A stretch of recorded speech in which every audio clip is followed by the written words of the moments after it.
오늘 이 시간에는 로마서 15장, 16장 5절 이하의 말씀을 가지고 무난하라라는 제목으로 잠시 말씀을 증거하도록 하겠습니다. 말씀에 앞서 먼저 지난주 설교 말씀에 대한 일부 수정을 좀 드리도록 하겠습니다. 이게 무슨 말씀이냐면 지난주 설교 말씀 중에 제가 이런 말씀을 드렸습니다. 사도 바울의 선교 여행이 사도행전 13장부터 본격적으로 시작이 된다고 말씀을 드렸습니다. 그런데 사도 바울의 선교 여행 직전까지는 바나바의 이름이 먼저 나오고 그리고 그 뒤에 사도 바울의 이름이 나왔는데 그 선교 여행 이후로는 바울의 이름이 먼저 나온다고 여러분에게 말씀을 드렸습니다. 기억나십니까? 자, 그런데 사도행전 14장 14절의 말씀 볼까요? 사도행전 14장 14절의 말씀 함께 분독하겠습니다. 시작. 두 사도 바나바와 바울이 듣고 옷을 찢고 무리 가운데 뛰어들어가서 소리 질러 아멘. 그러니까 선교 여행 이후에도 바나바의 이름이 먼저 나오는 경우가 있습니다. 선교 여행 이후에 바울과 바나바 혹은 바나바와 바울 이렇게 이름이 연달아서 같이 나오는 경우가 총 9번 나옵니다. 사도행전에 총 9번 나오는데 사도 바울의 이름이 먼저 나오는 경우가 6번이에요. 그리고 바나바의 이름이 먼저 나오는 경우가 3번입니다. 그러므로 선교 여행에 있어서 영향력이나 지도자적인 위치가 바나바에서 바울로 바뀐 건 맞아요. 네. 그러나 선교 여행 이후에 항상 바울의 이름이 먼저 나오는 것은 아니고 가끔 종종 3번 정도는 바나바의 이름이 먼저 나온다라는 것을 먼저 정정해서 말씀을 드리도록 하겠습니다. 지금 우리가 살펴보고 있는 로마서 16장에는 사도 바울이 로마에 있는 성도들에게 문안 인사를 하는 내용이 주를 이룹니다. 로마서 16장을 보면요, 최소 30명 이상의 로마 성도들에게 문안 인사를 하고 있습니다. 그래서 처음에는 좀 고민을 했습니다. 왜 고민을 했냐면 이 사람들을 다 살펴봐야 되나? 아니면 인지도가 있는 분들만 그렇게 살펴볼까? 고민을 하다가 간략하게나마 전부 다 살펴보기로 했습니다. 왜냐면 만약에 제가 지금 설교 시간 다루지 않으면은 혹시 여러분들 중에는 평생토록 이분들에 대해서 어떠한 소개라든지 설명을 들을 기회가 없을 수도 있겠다라는 그런 생각이 들었기 때문입니다. 오늘 본문 5절 말씀 보시면은요, 에베네도라는 인물이 나옵니다. 에베네도. 생소한 인물입니다. 근데 성경에서는 증거하기를 아시아에서 그리스도께 처음 익은 열매다라고 성경은 증거하고 있습니다. 즉, 아시아에서 사도 바울이 전도한 첫 신자라는 뜻입니다. 그런데 지금 본문에서 말씀하고 있는 아시아는요, 오늘날의 아시아 대륙이 아니에요. 착각하기 쉬운데 오늘날의 아시아 대륙이 아니고 당시는 로마의 식민지였거든요. 이곳 우리 이스라엘을 포함해가지고 그 주변 지역들이. 그래서 로마의 속령이었던 아시아를 가리킵니다. 튀르기에, 오늘날의 어디입니까? 터키죠. 이름이 바뀌었죠. 튀르기에로. 터키의 극서쪽인 에베소를 가리킵니다. 에베소. 지금 말씀하고 있는 아시아는 에베소를 가리킵니다. 따라서 에베네도는 사도 바울이 에베소에서 전도한 첫 신자예요. 근데 이름이 기억하기가 쉽죠. 에베소에서 처음으로 전도한 신자가 에베네도. 에베까지는 같아요. 에베소하고. 이런 이름 따로 없어요. 그러니까 에베네도 하면은 그냥 에베소. 너무나 기억하기 쉬워요. 그런데 여러분, 지금 성경은 증거하기를 사도 바울이 에베소에서 첫 전도한 신자가 에베네도인데 지금 사도 바울은 로마에 있는 에베네도에게 문안 인사를 하고 있다는 거예요. 그럼 왜 에베네도는 에베소에 있지 않고 로마에 가 있는 걸까요? 이에 대해서 학자들은 추정하기를 사도 바울이 에베소에서 함께 사역했던 아주 귀한 부부가 있습니다. 지난 시간에 살펴봤던 기억나십니까? 브리스가와 아굴라 혹은 브리스길라. 그런데요, 이 브리스길라와 아굴라는 원래 로마에서 살았습니다. 로마에서 살았다가 황제의 추방령에 의해 가지고 고린도로 이사를 갑니다. 거기서 사도 바울을 만나요. 함께 천막을 지으면서 복음을 갖다가 증거합니다. 그러다가 에베소로 건너가 가지고 에베소에서 또 함께 복음 사역을 합니다. 그리고 그 후에 이 브리스길라와 아굴라는 다시 로마로 돌아옵니다. 근데 브리스길라와 아굴라가 로마로 다시 돌아올 때 함께 이 에베네도도 동행했을 것이다 라고 그렇게 학자들은 추정하고 있습니다. 참고로 한 가지만 더 말씀을 드리면요, 나중에 기회가 되면 우리가 또 사도행전도 함께 살펴볼 텐데, 그 에베소에서 사도 바울이 약 3년 동안 사역을 합니다. 3년 동안 복음 증거 사역을 하는데 주로 말씀을 가르쳤던 곳이 어디냐? 서원이에요. 서원. 어떤 서원? 두란노 서원. 두란노 서원. 예. 두란노 서원이라는 곳에서 약 3년 동안. 예. 자, 계속해서 6절 말씀을 보시면은 이제 누가 나옵니까? 6절 말씀 보시면 마리아가 나오죠. 마리아. 근데 여러분이 성경을 읽다 보면은 마리아라는 이름이 많아요. 예, 동명이인이 여럿 있습니다. 그래서 헷갈리는 경우가 있습니다. 오늘 이 시간에는 좀 여러분에게 마리아라는 이름을 정리해 드리도록 하겠습니다. 신약 성경을 보면은요, 총 7명의 마리아가 나와요.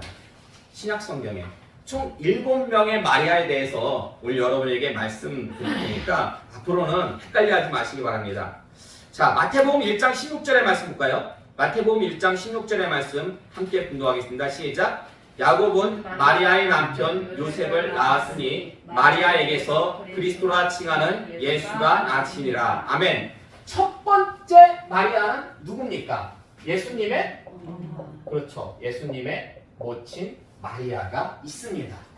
자, 그리고 누가복음 8장 1절에서 3절의 말씀 볼까요? 누가복음 8장 1절에서 3절의 말씀 교독하겠습니다. 그 후에 예수께서 각성과 마을에 두루다니시며 하나님의 나라를 선포하시며 그 복음을 전하실세 12 제자가 함께하였고 또한 악기를 쫓아내신과 고침을 받은 어떤 여자들 곧 7 귀신이 나간 자 막달라인이라는 마리아와 헤롯의 청지기 구사의 아내 요한나와 수산나와 다른 여자가 함께하여 자기들의 소유로 그들을 섬기더라. 아멘. 2절 말씀 보시면 또한 악기를 쫓아내신과 병고침을 받은 어떤 여자들 곧 7 귀신이 나간 자 막달라인이라 하는 누구요? 마리아. 보통 우리가 줄여서 막달라 마리아. 막달라 마리아. 예. 막달라 마리아가 있습니다. 특별히 7 귀신이 들렸었죠. 예. 고침을 받고 이후로부터 예수님을 전적으로 다니면서 수종을 들었습니다. 자, 그리고 마가복음 15장 39절에서 40절의 말씀 볼까요? 마가복음 15장 39절에서 40절의 말씀 교독할게요. 예수를 향하여 섰던 백부장이 그렇게 숨지심을 보고 이르되 이 사람은 진실로 하나님의 아들이었도다 하더라.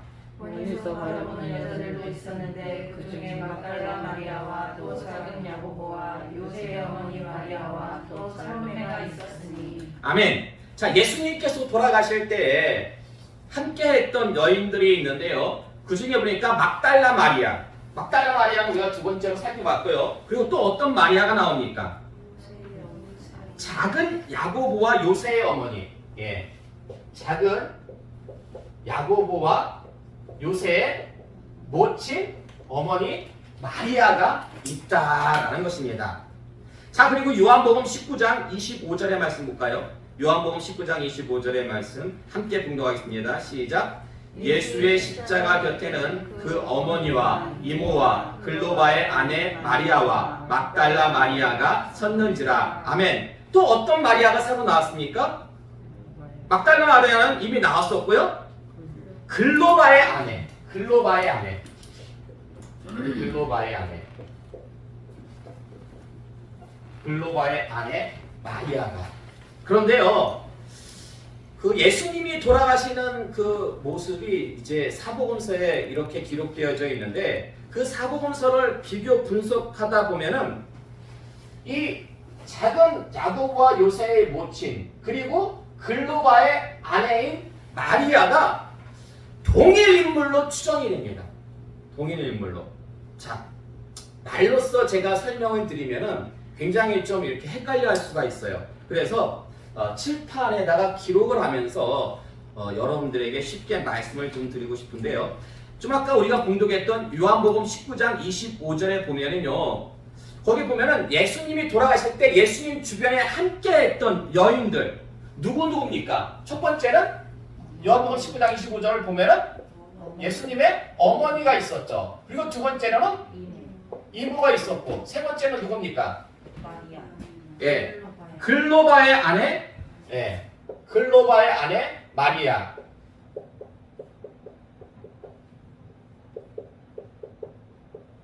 그리고 마지막은 막달라 마리아. 자, 요한복음에는 이렇게 기록되어져 있고요. 마태복음 27장 56절의 말씀 볼까요?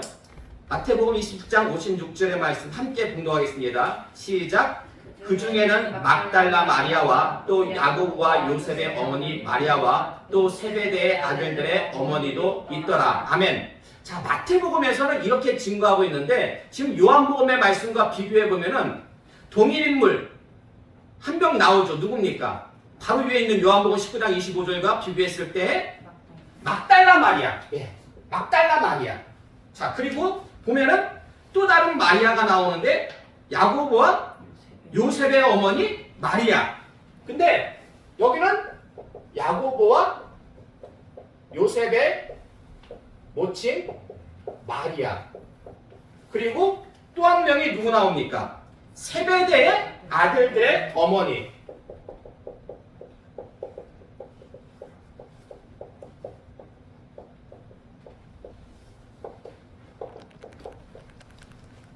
자, 그리고 좀 아까 우리가 마가복음 15장 40절의 말씀을 그 요한복음 19장 25절 그 전에 우리가 봉독했던 마가복음 15장 40절의 말씀을 여러분이 거기서 보시면은요, 거기에서도 그 마가복음에서도 예수님이 돌아가실 때 예수님과 함께했던 여인들에 대해서 소개하고 있는데, 거기 보면은요, 그 중에 첫 번째로 누가 나옵니까? 40절의 말씀 보면은 막달라 마리아. 그러니까 막달라 마리아에 대한 기록은 다 똑같아요. 사복음서에 보면은 막달라 마리아는 요한복음, 마태복음, 마가복음. 예. 그리고 또 누가 나옵니까? 작은 야고보와 요새의 어머니. 작은 야고보와 요새의 모친 마리아. 그리고 또 누가 나와요? 또 마지막으로 살로메.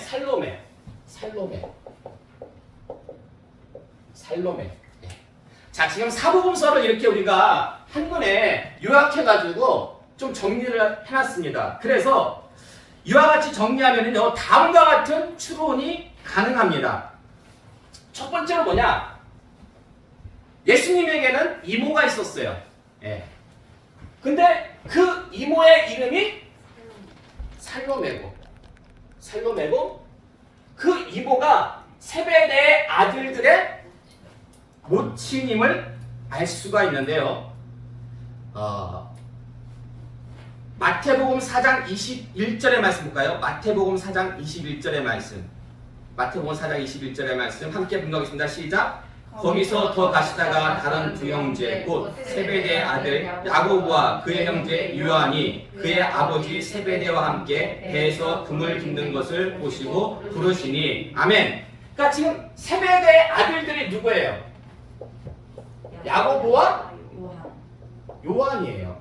그러니까 예수님의 제자 중에서 그 야고보와 요한은 결국 예수님과 무슨 관계예요? 사촌이에요. 사촌, 이종 사촌, 이모의 아들들이니까 이종 사촌이 되는 거겠죠. 자, 그래서 우리가 성경을 보다 보면은 좀 처음에는 의아스러운 것도 있었어요. 아니 예수님께서 아무리 불렀다고 이 아버지랑 같이 배에서 막 금을 깃고 있다가 일하고 있다가 예수님이 나를 따르라 한다고 갑자기 따른다는 게 말이 돼? 그런데 이종 사촌이었기 때문에 그 전부터 이미 다 작업이 되어 있었던 거죠. 예.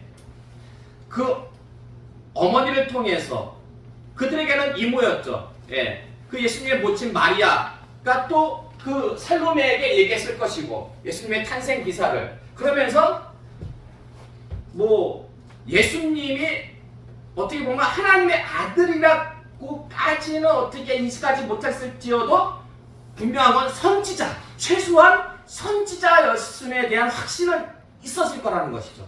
그렇기 때문에 예수님께서 부르셨을 때의 기념, 그 하는 일들을 놔두고 바로 따를 수가 있었던 것이다 라고 그렇게 생각해 볼 수가 있는데요. 자, 지금 예수님과 그 세베대의 아들들 야고보와 요한이 이종 사촌이기 때문에 어떤 일들이 있었느냐? 마태복음 20장 20절에서 21절의 말씀 볼까요? 마태복음 20장 20절에서 21절의 말씀 교독할게요. 그때의 세베대의 아들의 어머니가 그 아들들을 데리고 예수께 와서 절하며 무엇을 구하니? 예수께서 이르시되 무엇을 원하느냐 이르되 나의 이 두 아들을 주의 나라에서 하나는 주의 우편에 하나는 주의 좌편에 앉게 명하소서. 아멘. 자, 이 일로 인해 가지고 제자들 간에 막 불화가 생깁니다. 지금 쉽게 말해 가지고 다른 제자들의 어머니는 이렇게 한 경우가 없어요. 이렇게 등장하지도 않고요. 그런데 이 세베대의 아들들의 어머니 살로메만 와가지고 야고보와 요한을 데리고 와가지고 하는 말이 장차 당신이 왕이 되실 때 하나는 내 아들들 하나는 좌의정과 하나는 우의정이 되게 해주세요. 이런 부탁이에요. 예. 그런데 이렇게 부탁할 수 있었던 것은 그 살로메가 야고보와 요한의 어머니가 누구였기 때문에?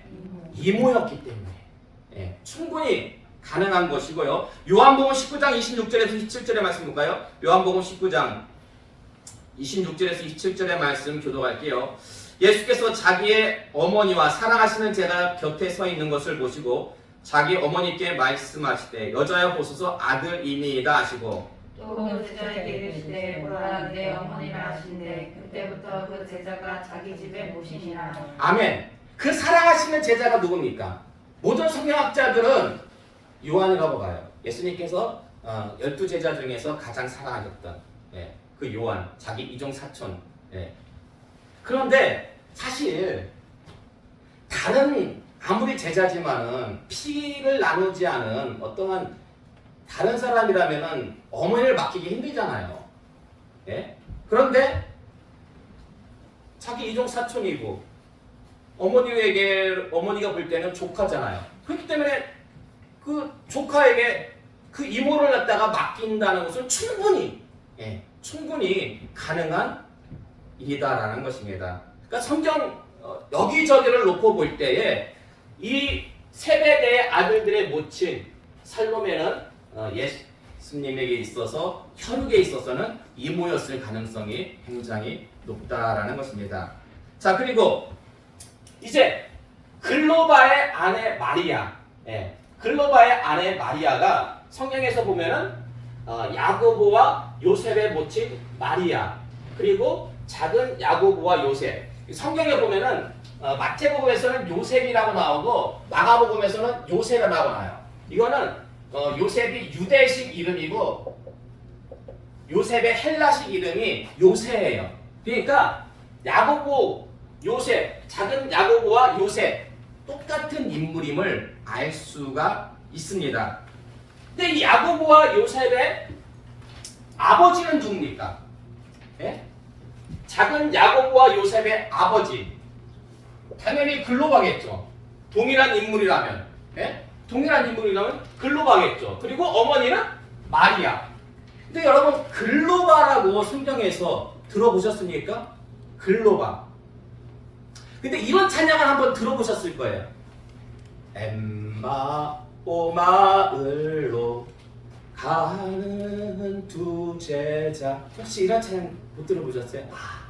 좀 오래된 찬양. 제가 청년 때는 많이 불렀어요. 엠마오 마을로 가는 두 제자.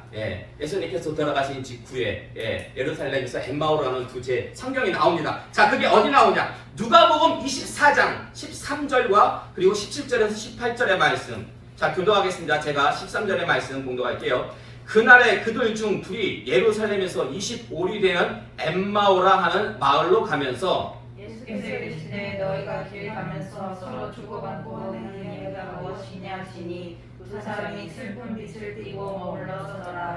그 한 사람인 글로바라 하는 자가 대답하여 이르되 당신이 예루살렘에 체류하면서도 요즘 거기서 된 일을 혼자만 알지 못하느냐. 아멘. 자, 그러니까 지금 예수님께서 돌아가신 후에 예루살렘에서 엠마오로 내려가는 두 제자가 있었는데 그 한 명의 이름이, 두 제자 중에서 한 명의 이름이 18절의 말씀 보면은 누구예요? 글로바.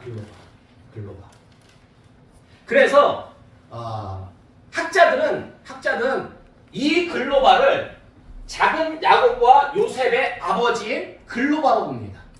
학자들은. 그럼 같이 갔던 또 한 명의 사람은 누굴까? 바로 엄마로 봅니다. 그러니까 아버지 이름이 나왔기 때문에 굳이 엄마 이름은 기록하지 않은 걸로 봅니다. 그래서 이 글로바와 마리아 부부가 지금 엠마오로 내려가는 그 두 제자였다라고 학자들은 그렇게 봅니다. 그런 견해가 지배적입니다. 자, 그리고 마태복음 10장 2절에서 3절의 말씀 볼까요? 마태복음 10장 2절에서 3절의 말씀 교독할게요. 12사도의 이름은 이러하니 베드로 하는 시몬을 비롯하여 그의 형제 안드레와 세베대의 아들 야고보와 그의 형제 요한, 빌립과 바돌로메, 도마와 세리마테, 알페오의 아들 야고보와 다데오. 아멘. 제가 이 말씀을 왜 지금 꺼냈냐면은 야고보라는 이름이 계속해서 나오기 때문에 그렇습니다. 왜냐면은 세베대의 아들들의 이름도 야고보가 있고요. 지금 글로바의 아들 이름도 야고보라는 이름이 있습니다. 그래서 헷갈려 할까봐 제가 지금 이 말씀을 갖다가 지금 우리가 살펴봤는데요. 예수님의 제자 중에도 야고보라는 이름이 2명 나옵니다. 2명 나와요. 첫 번째는 누구냐? 2절 하반절의 말씀 보면은 세베대의 아들 야고보. 그러니까 예수님의 이종 사촌인 그 야고보. 그리고 3절 하반절의 말씀 보면은 누구의 아들 야고보? 알페오의 아들 야고보. 그런데 야고보가 2명이잖아요. 예수님의 제자 중에서. 근데 알페오의 아들 야고보가 더 나이가 어렸다고 합니다. 전승에 의하면. 그래서 이 나이가 어린 알페오의 아들 야고보를 무슨 야고보라고 불렀다? 작은 야고보. 작은 야고보.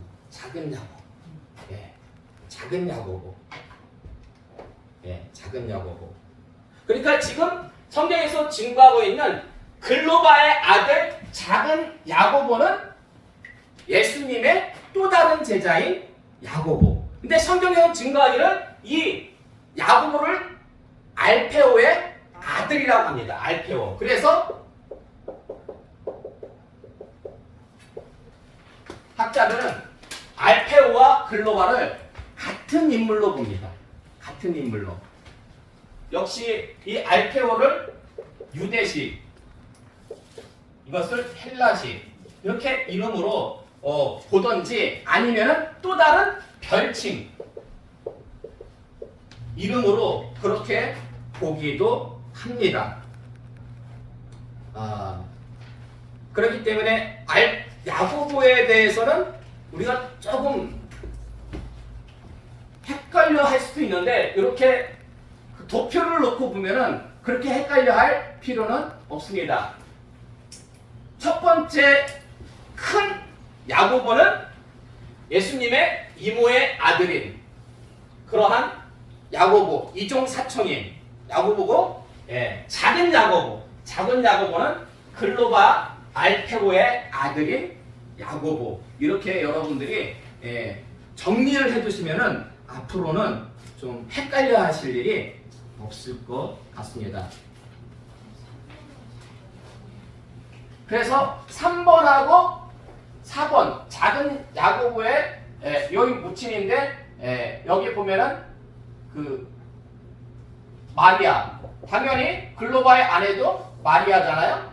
이 인물들은 동일 인물일 가능성이 굉장히 높습니다. 학자들은 동일 인물로 봅니다. 근데 이 추론이 뭐 100% 맞다라고 보장할 수는 없습니다. 그냥 성경에 나오는 그 기록들을 놓고 이렇게 우리가 또 학자들의 견해를 놓고 봤을 때 그렇다는 거죠. 그래서 사실 대체적으로 학계에서는 인정하는 분위기입니다. 이 사실을 대체적으로 인정하는 분위기. 그러나 100% 맞진 않기 때문에 나는 100% 정확한 것을 알고 싶다. 그러시면 천국 가서 여러분이 직접 확인하시기 바랍니다. 그 외에는 뭐 다른 방법이 없겠죠. 자, 그리고 요한복음 11장 1절의 말씀 볼까요? 요한복음 11장 1절의 말씀 함께 공독하겠습니다. 시작. 어떤 병자가 있으니 이는 마리아와 그 자매 마르다의 마을 베다니에 사는 나사로. 아멘. 그러니까 여러분이 잘 아시는 나사로의 동생, 나사로 동생 마리아가 있습니다. 나사로가 맨 위에 오빠고 첫째고, 둘째가 마르다, 그리고 셋째가 막내가 마리아. 그리고 사도행전 12장 12절의 말씀 볼까요? 사도행전 12장 12절의 말씀 함께 분독하겠습니다. 시작. 깨닫고 마가라는 요한의 어머니 마리아의 집에 가니 여러 사람이 거기에 모여 기도하고 있더라. 아멘. 사도행전 12장 12절의 말씀 보니까 어떤 마리아가 나옵니까? 마가 요한의 모친.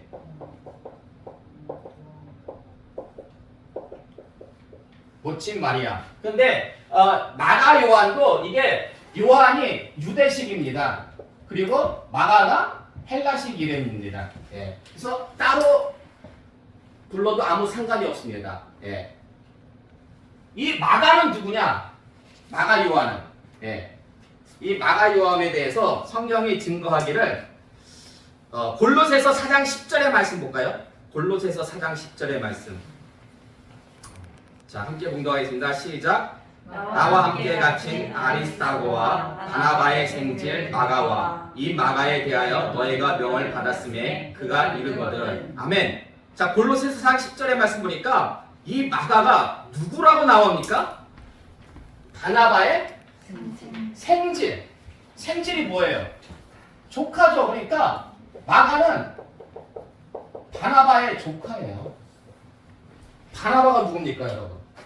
바나바는 사도 바울의 초기 선교 사역에 있어가지고 없어서는 안 될 인물입니다. 사도 바울과 더불어서 1차 선교 여행을 같이 했던 인물이고요. 사도 바울이 가장 공경에 처해 있을 때 그를 인도했던, 그래서 함께 사역의 장을 열어줬던 인물이 바로 바나바입니다. 그런데 그 바나바의 조카가 누구였다? 마가, 요한. 그래서 이 바나바의 누이, 보통 그 바나바의 누나라고 학자들은 얘기합니다. 바나바의 누나가 이 마가 요한의 모친이었다라고 그렇게 학자들은 얘기하는데, 이 마가가 바로 마가복음을 쓴 마가예요. 사복음서에 마가복음을 쓴 마가. 아니 목사님, 뭐 초대 그 사역에 있어서 교회 사역에 있어서 중요한 집안의 인물인 건 알겠지만은 그렇다고 이 마가가 예수님의 12제자는 아니었거든요. 근데 사복음서는 예수님의 공생애를 다룬 그러한 성경인데 아니 어떻게 예수님의 제자도 아닌데 예수님의 공생애를 다룬 그 복음서를 기록할 수가 있었습니까? 근데 그럴 가능성이 충분히 있는 게 베드로전서 5장 13절의 말씀 볼까요? 베드로전서 5장 13절의 말씀 함께 공독하겠습니다. 택하심을 받은 바벨론에 있는 교회가 너희에게 문안하고 내 아들 마가도 그리하느니라. 아멘. 내 아들 마가? 그러면 지금 내 아들 마가라는 것은 아버지가 있다는 건데요. 그 아버지가 누굴까요? 네? 이게 베드로전서잖아요. 네? 뭡니까? 지금 여러분 베드로전서는 누가 썼어요? 베드로가 썼죠. 네. 그럼 베드로가 마가의 아버지입니까? 네? 베드로가 마가의 아버지예요? 영적인 아버지. 사도 바울에게 영적인 아들 디모데가 있듯이 베드로에게는 영적인 아들 누가 있었다? 마가가 있었어요. 네. 그래서 이 마가와 함께 사역을 합니다. 또 베드로가 베드로서를 보면 그렇기 때문에 이 마가는 베드로에게 함께 있으면서 예수님에 대한 공생의 내용들을 다 자세히 듣고 그런 다음에 뭘 기록해요? 마가복음을 충분히 기록할 수가 있었던 것입니다.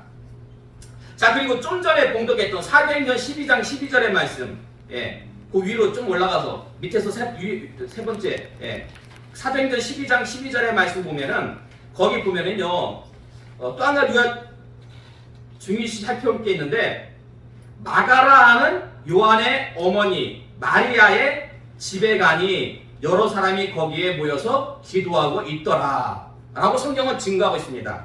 그러니까 지금 바나바의 누나네 집에 모여서 사람들이 뭐하고 있었다고요? 기도하고 있었다라는 것입니다. 근데 사람들이 왜 거기서 기도하고 있을까?